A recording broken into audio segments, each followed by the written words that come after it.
What it do? What it do, everybody?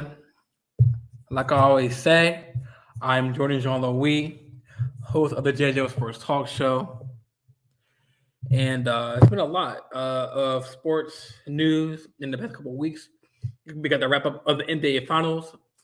I wanted some congratulations to the Golden State Warriors for winning the championship this year. Tip my hat off to them. They got it done when they needed to be. And yeah, they did a good job. But also, before I start, I wanna just give a shout out to the boys, um, Brandon Mazareno or Mazaran, or I call him Big Maz. Sorry, call him Big Maz and Anka Phone.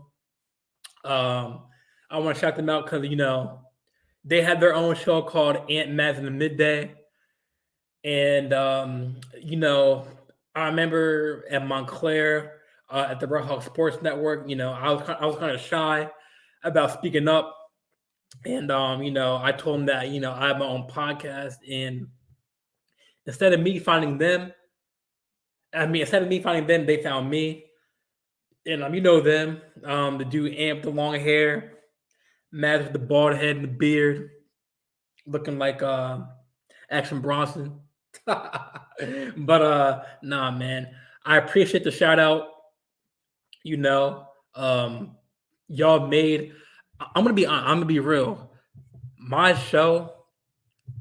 If you guys didn't find me, or if I didn't find y'all, my show would not be as popular as it is today, and I appreciate that. And y'all brought life to the show. I know, like, for people in this industry, like who want to like do to be a sports broadcaster, like a podcaster, it's really hard when you do it with one person. But when you meet people who are, you share a bond with and are deep with, it really means a lot. And like I said, my show today would not be how what it is without y'all. And I thank you for that. Give me a round of applause. But I will be on their show, starting next week. And I'm excited for that. So we'll do a JGL and Maz in the Midday collaboration. So be on the lookout for that on our radio next week. But yeah, I just want to shout y'all out because it's only right to shout y'all out. And I thank you again. If you're watching Ant and Brandon, thank you so much. Hopefully I can come on as a guest on my show, or do a collab. So I'm down with anything. But let's get into the show, into the meat, into potatoes of the show. So with the playoffs being done, the NBA Finals wrapping up or already wrapped up. It's the NBA offseason. I know we got the draft come up tomorrow night. A lot of young hopefuls looking to find NBA teams. They got Pablo Banchero, Chet Holmgren, a lot of young stars. You know, tomorrow night. But the main story is the offseason. And the first story that hit my news feed was Kyrie Irving in the Brooklyn Nets. We all know Kyrie Irving had a little bit of a fallout with the Brooklyn Nets. Didn't play a lot of games due to one, the political reasons, and the vaccination.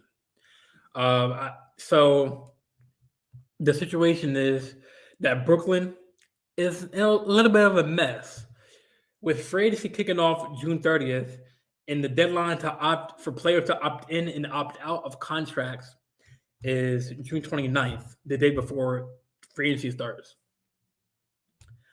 And that's the deadline for Kyrie Irving, the net star, to opt in or opt out of his contract. Now, if Kyrie Irving decides to opt in, and that means he opts in, talks with management, and gets a contract to stay with the Brooklyn Nets, which some say is the most easiest route, because if he opts in, he will get a $30 million pay cut. But if he decides to opt out of that deal and seeks to find another team, then he'll be missing out on a major pay cut. So Nets owner Joe Say and general manager Sean Marks were very successful in putting together a big three in the names of Kyrie Irving, Durant, and Harden.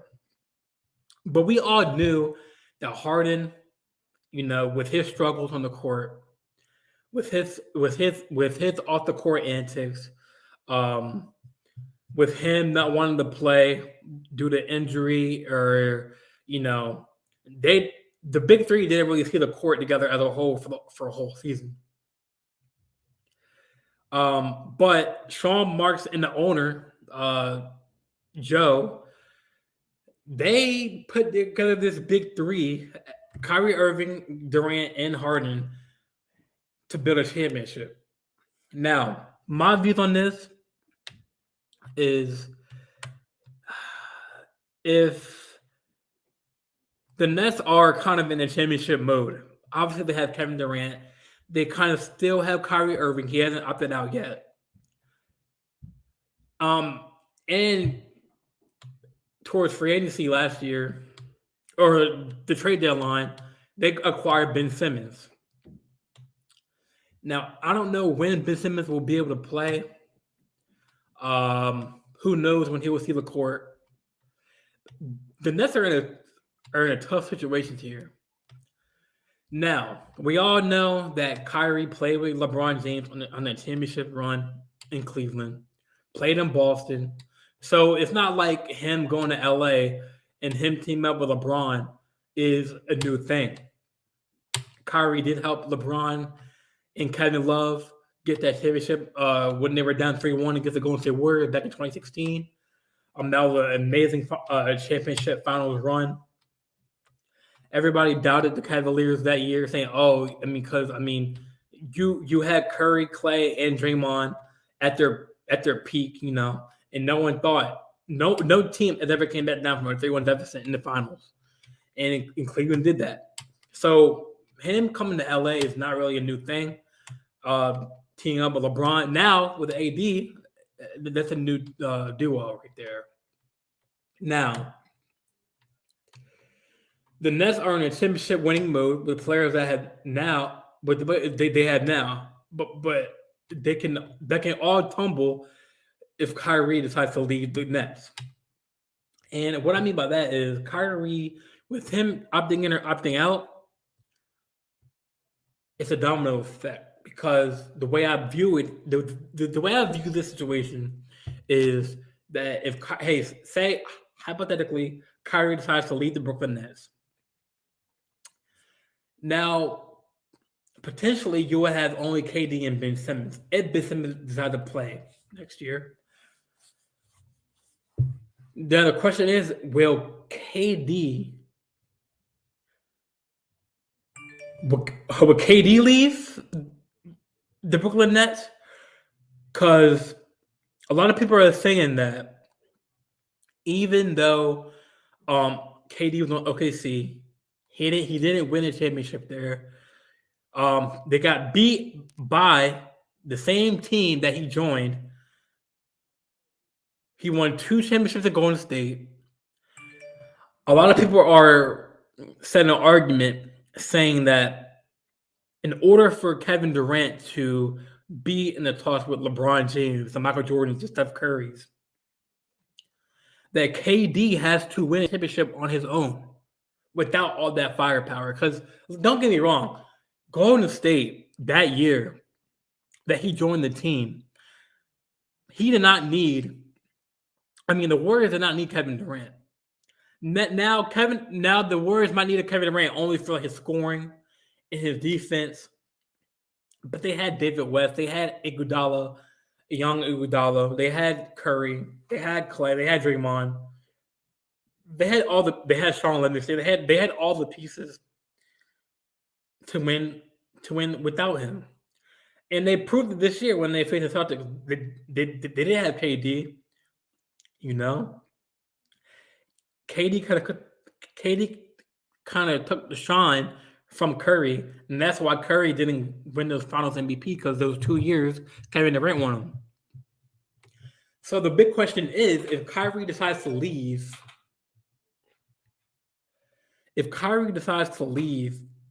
the Brooklyn Nets, where does that put KD with the Brooklyn Nets? Is he going to stay? Is he going to want to opt out and join someone else? Because KD's at that age where, his championship window is closing too. Like we say, we don't get younger, we get older.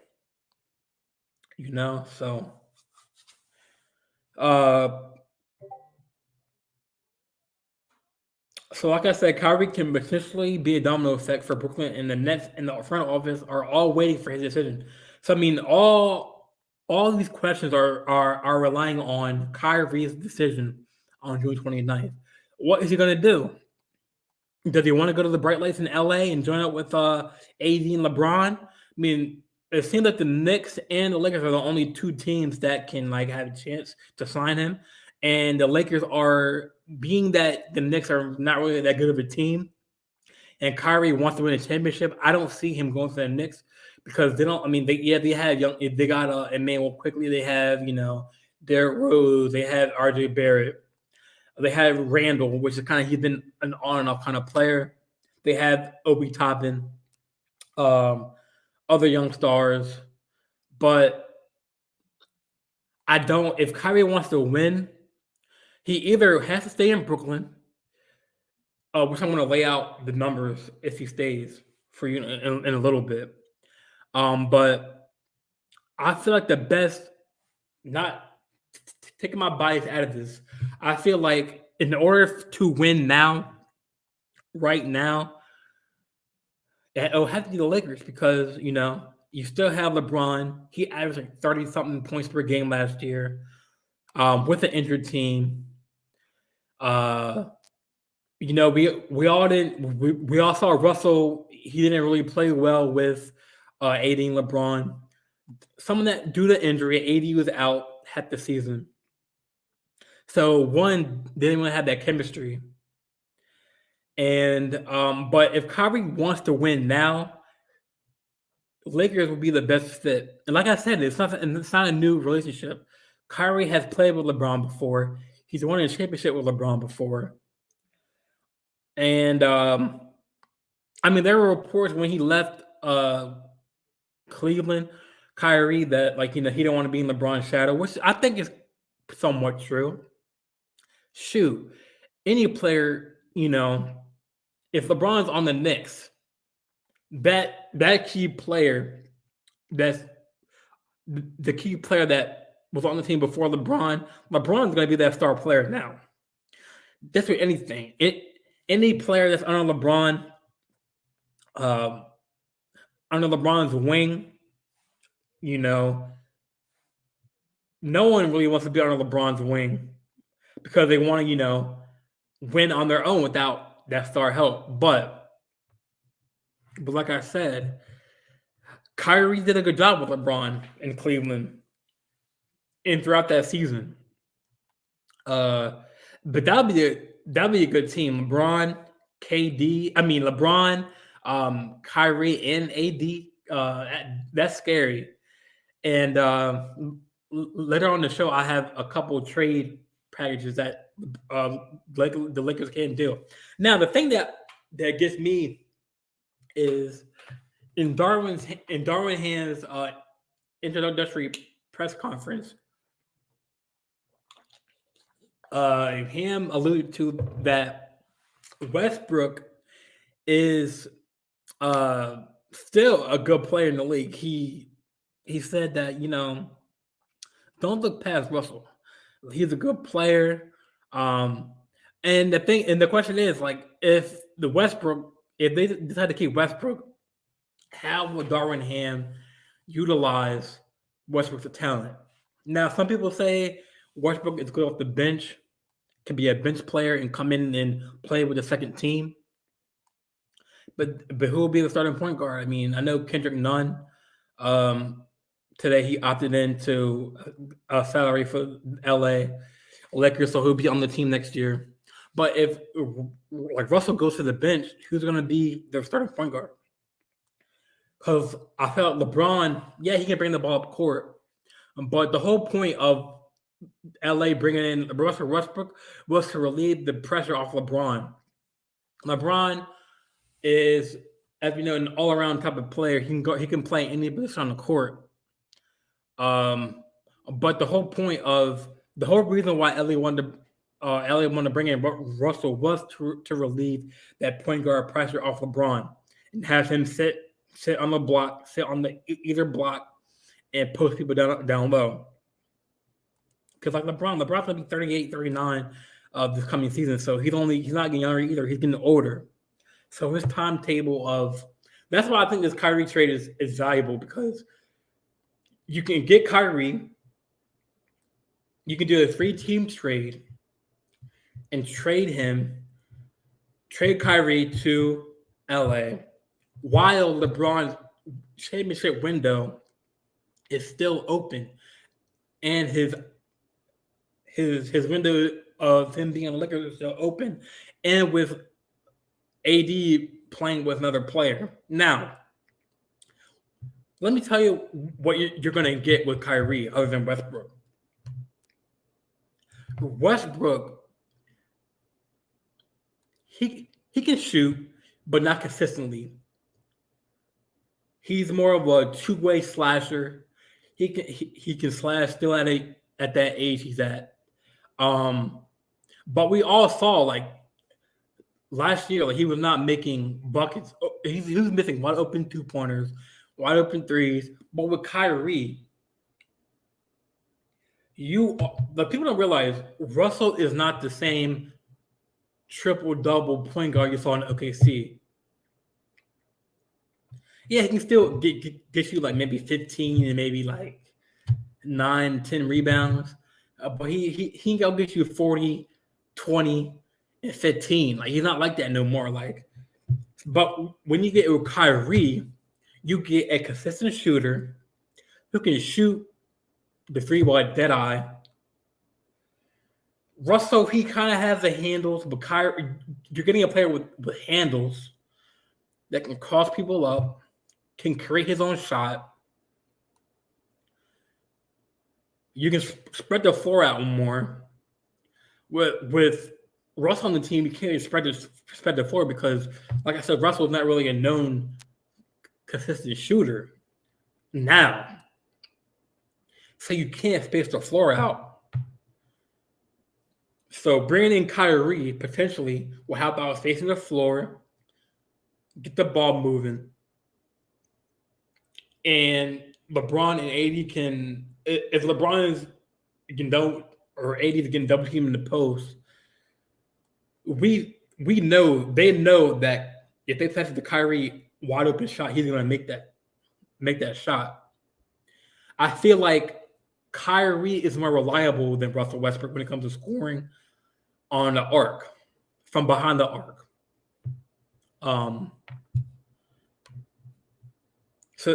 But with that being said, the Nets do still want to keep Kyrie, but knowing what he went through this past season with the whole vaccination and the whole political thing, the political, not feeling right with how our country is right now, they don't want to see if Kyrie was on his crap, he could get a max contract, but the Nets are hesitant in getting him that max 5-year contract because they don't know what they are going to get out of Kyrie in those 5 years. But they still do want to keep him on a short-term deal, where he can make $36 million for 22-23 campaign, or he can opt out and get a new fresh deal for $42 million for 2 years. So they want to keep him short-term, 2 years. But who knows? I mean, what are they going to get out of Kyrie? And I feel like we gotta say, Kyrie, like when he's on par with you know his stuff, he is a top 5, top 10 point guard in the league. Um, I mean, y'all can argue with that with me, y'all can, but like when he fans want to see Kyrie, just like fans want to buy tickets to see Curry. Kyrie is a circus. He, like I said, he has the handles. He can shoot the deep three. He's consistent. He gets to the bucket. He gets to the rim. He splits double teams. Now, if he does not opt out, many teams would not be able to attain him because of the contract situation in the salary cap. But I did my research on one specific trade. It's a 3-team trade. So the only way the Lakers can't acquire Kyrie is to do a 3-team trade. And I saw online that, according to fansided.com, they had a 3-team trade involving LA, Brooklyn, and the Wizards. So we all also know that Bradley Beal is deciding if he wants to opt in or out. Apparently, he had already made up his mind on what he wants to do. But like I said, he can't do anything until the June 30th or June 29th when players can opt in or opt out. But hear me out. Hear this trade out.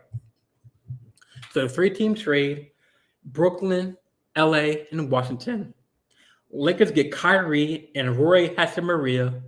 Brooklyn receives Bradley Beal, and Russ joins the Wizards again with Lakers 2027 first-round pick and a 2028 pick swap. Now, the Lakers have reiterated many times that they don't want to waste draft picks on a player because obviously they're not getting a pick this year. Maybe like a late 3rd round, 2nd round pick. But they've already said that they don't want to have a trade with Russell Westbrook and picks. But this trade might work out. So LA gets Kyrie and Roy Hachimura.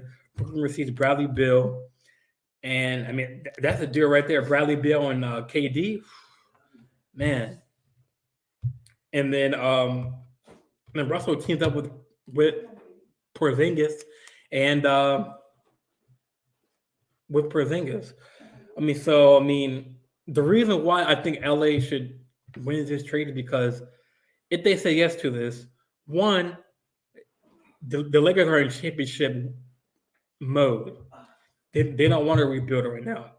They are one of the storied franchises with the most championships. And knowing the Lakers, they don't want to rebuild. This trade will work out because, like I said earlier in the show, the Lakers championship window is closing.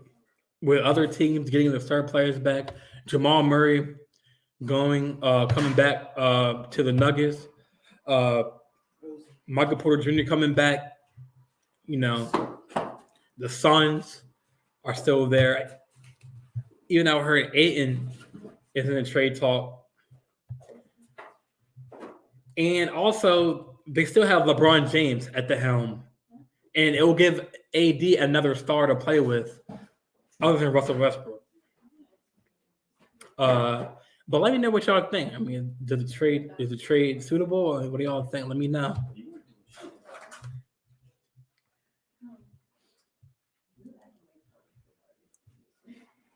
So we got a comment from Ant Cafone.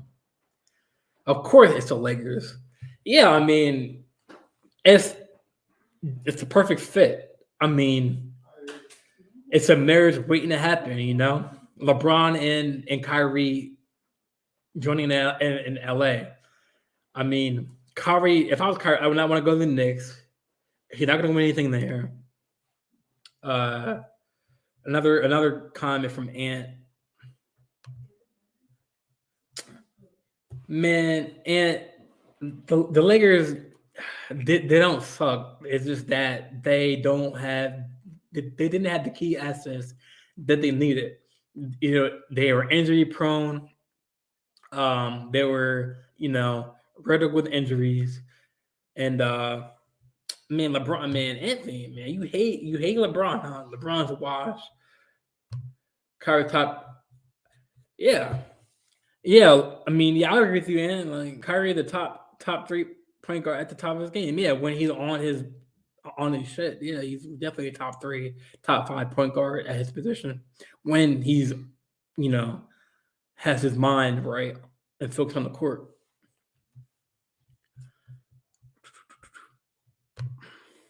Thank you, Ann, for chiming in. But yeah, like this is gonna be a wild, wild off season, and with Kawhi Leonard coming back to the Clippers, I mean he was hurt.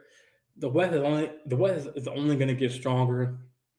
The East is getting better with Miami, Celtics, Philadelphia. So we'll see what happens. Um, but the Lakers, at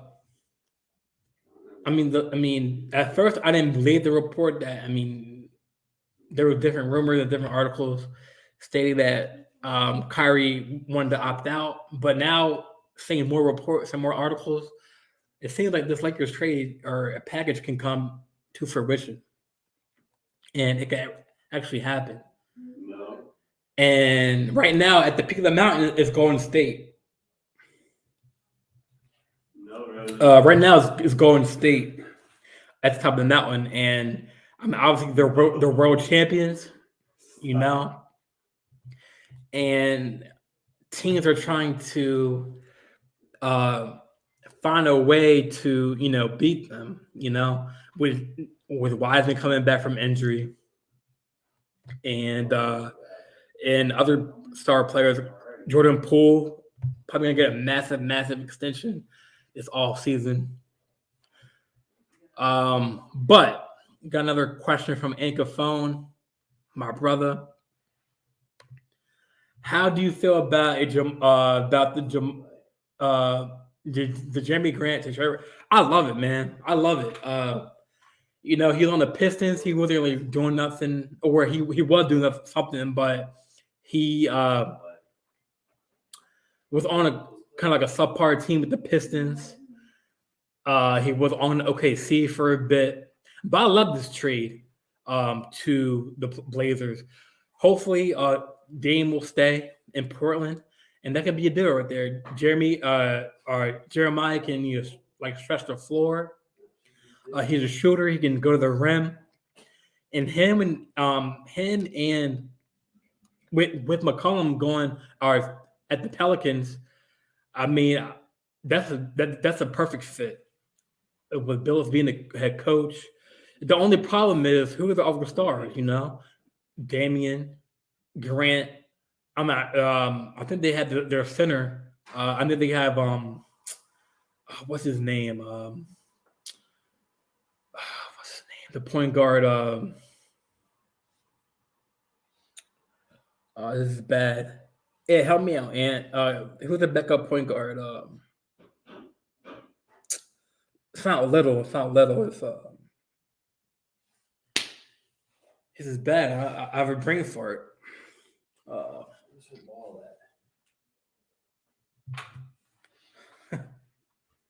One second.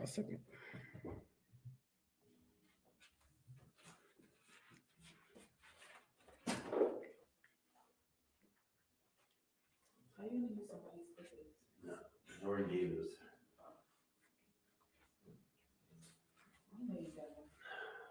One second, y'all.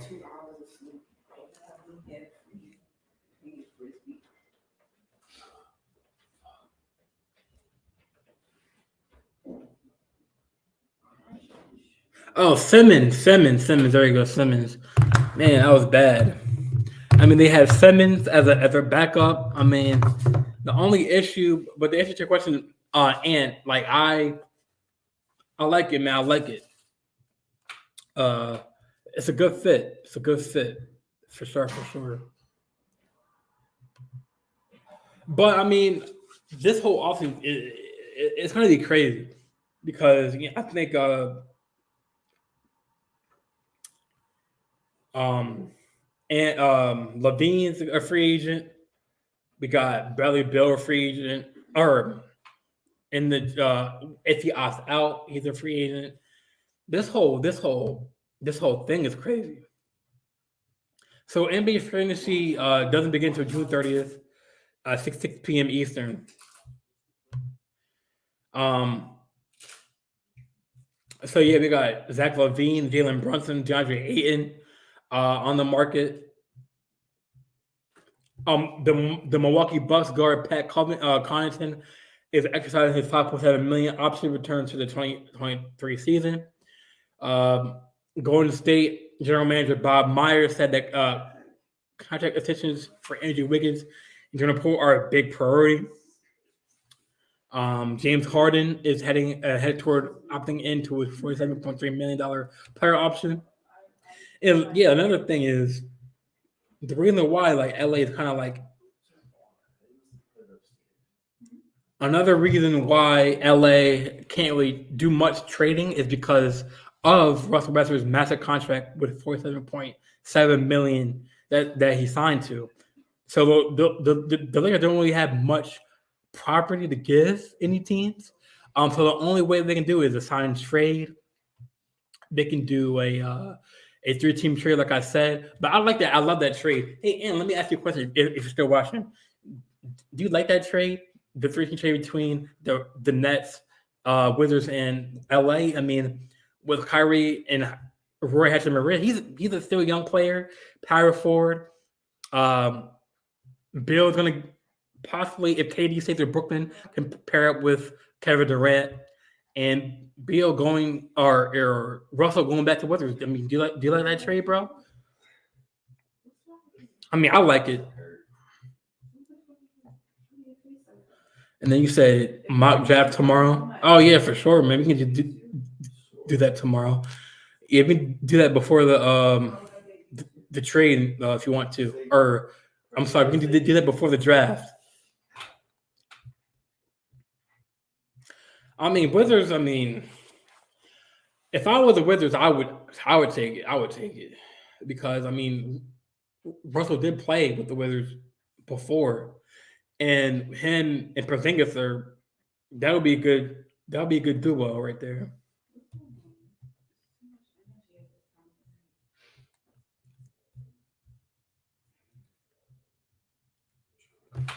Yeah, I mean, why do you think the Wizards won't take it? I mean, probably because it's just Russell Westbrook. That's why, like, that's the player. Or like,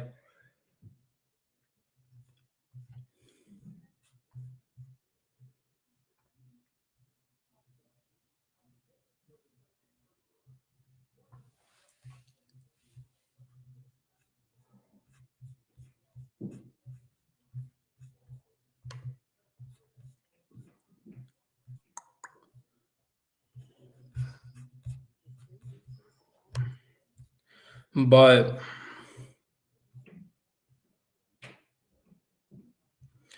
on June 21st, the Houston Rockets, John Wall has exercised his 47.4 million player option. Sources told Adrian Wojnarowski that the Rockets will continue to seek the market or seek the trade for the 31-year-old guard, but the two sides are expected to work on a contract buyout if a swap can be found. Wall averaged 20.6 points and 6.9 assists in 40 games for the Rockets. LA Clippers forward Nicholas Batum will decline his $3.3 million contract to become a free agent. June 19th, Denver Nuggets for Jeff Green had exercised a 4.5 million player option. So I mean, some trades are happening right now. I mean, pieces are moving, but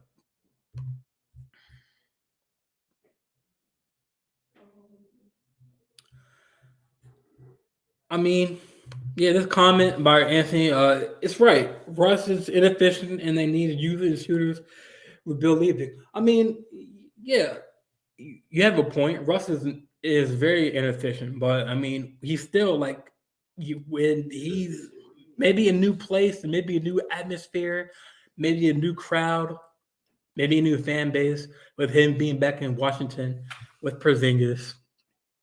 Maybe they can get some players in free agency. Maybe they can get a Zach Levine or a Brunson but I'm pretty sure he wants to stay in Dallas. I'm pretty sure, you know, I mean, they can still get some young players in free agency.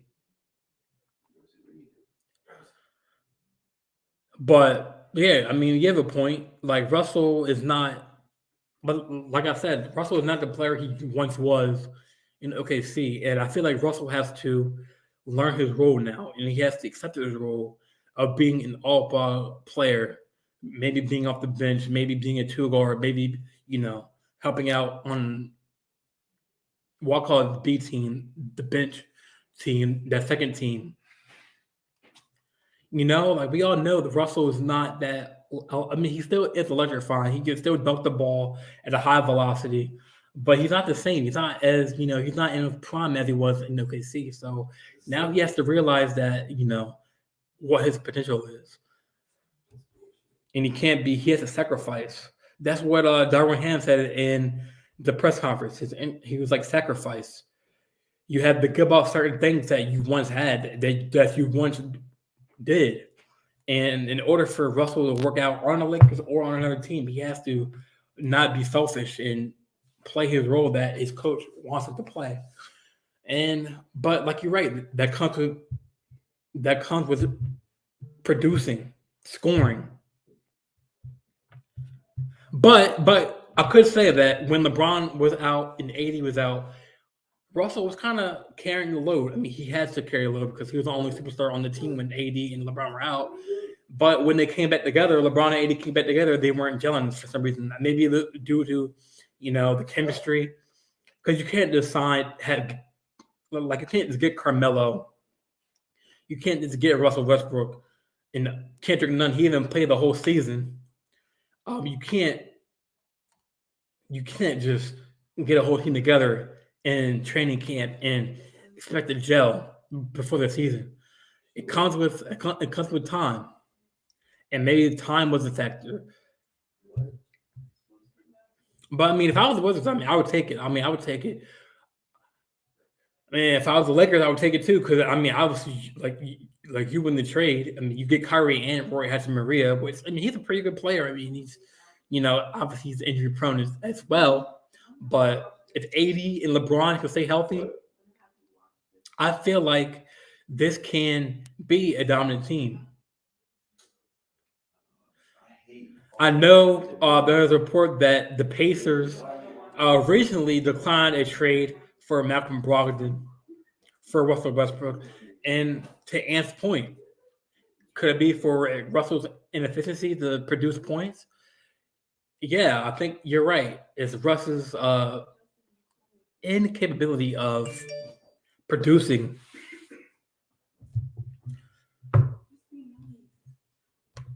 But yeah, Ant, let me know. I'm down to do a mock draft tomorrow. I'm down to do that, man. I'll probably do another show tomorrow.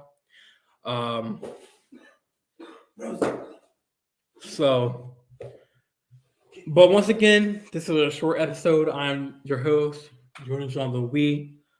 You can follow the podcast on Apple Podcasts, Spotify, Amazon Podcasts, the live shows on YouTube, Facebook, my Facebook account. And I'll see y'all tomorrow. We'll do a mock draft tomorrow with my boy Ant and hopefully Maz. But thanks for tuning in. And again, shout out Ant and Maz for shouting me out and giving me this opportunity that I wouldn't have. And I appreciate y'all for being on the show with me. And I'm going to appreciate me being on the show with y'all for the upcoming episodes. It's going to be crazy. It's going to be epic. Much love. Thank y'all for the support. Keep watching. If you haven't downloaded any episodes, it's on all the podcast platforms. Just thank y'all so much.